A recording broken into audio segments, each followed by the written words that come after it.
Assalamualaikum warahmatullahi wabarakatuh. Selamat sore, salam sejahtera untuk kita semua.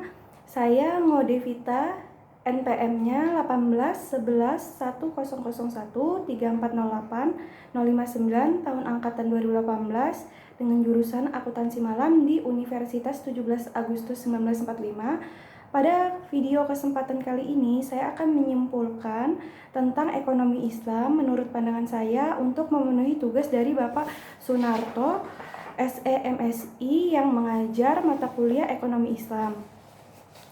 Ekonomi adalah kebutuhan yang mendasar dalam kehidupan manusia untuk bisa hidup dan berkembang dalam kehidupan sehari-hari. Tanpa adanya ekonomi, maka aktivitas dan proses kehidupan manusia akan terganggu. Ekonomi Islam yaitu suatu ilmu pengetahuan yang di dalamnya mempelajari tentang masalah-masalah ekonomi masyarakat yang berbasis Islam dan didasari 4 pengetahuan, yaitu Al-Quran, Sunnah, Ijma', dan Qiyas. Maka dari itu, masyarakat akan dikendalikan bagaimana cara memenuhi kebutuhan dan menggunakannya sesuai dengan ajaran agama Islam. Islam adalah salah satu agama yang mengajarkan manusia untuk melakukan kebaikan dan berbuat adil. Prinsip-prinsip ekonomi Islam membentuk keseluruhan kerangka yang jika diibaratkan sebagai sebuah bangunan-bangunan ekonomi Islam didasarkan atas nilai universal, yaitu yang pertama tauhid. Tauhid merupakan fondasi ajaran agama Islam. Dengan tauhid, manusia menyaksikan bahwa tiada sesuatu pun yang layak disembah selain Allah dan tidak ada pemilik langit dan bumi berserta segala isinya selain Allah Subhanahu wa Ta'ala. Yang kedua, adil.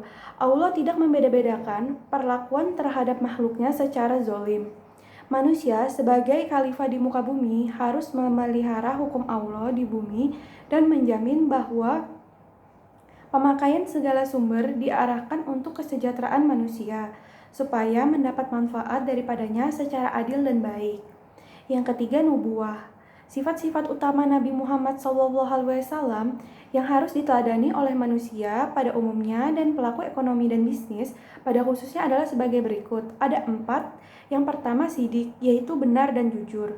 Yang kedua, amanah, yaitu tanggung jawab, dapat dipercaya dan kredibilitas.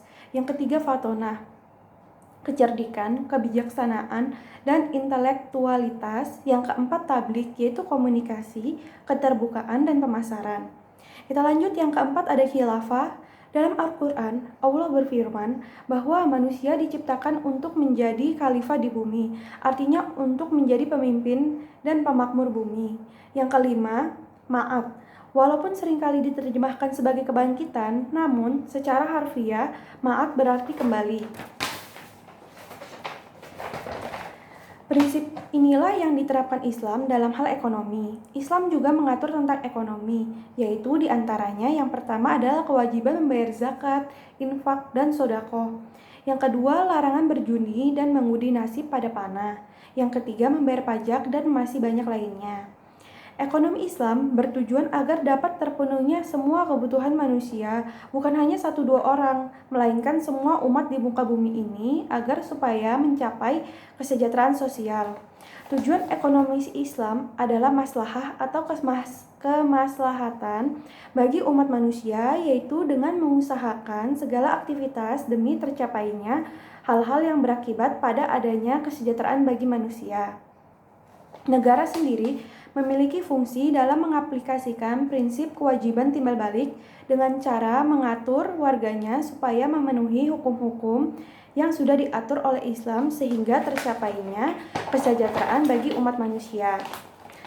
Ekonomi Islam juga mempunyai tujuan yang mengarahkan pada sistem individu dan kolektif sehingga tercapai tujuan-tujuan yang menyeluruh. Tujuan-tujuan tersebut diantaranya sebagai berikut. Yang pertama, menyediakan dan menciptakan peluang-peluang bagi semua orang dalam kegiatan ekonomi. Yang kedua, memberantas kemiskinan dan memenuhi kebutuhan dasar bagi semua individu umat manusia. Yang ketiga, mengingatkan kesejahteraan ekonomi Islam.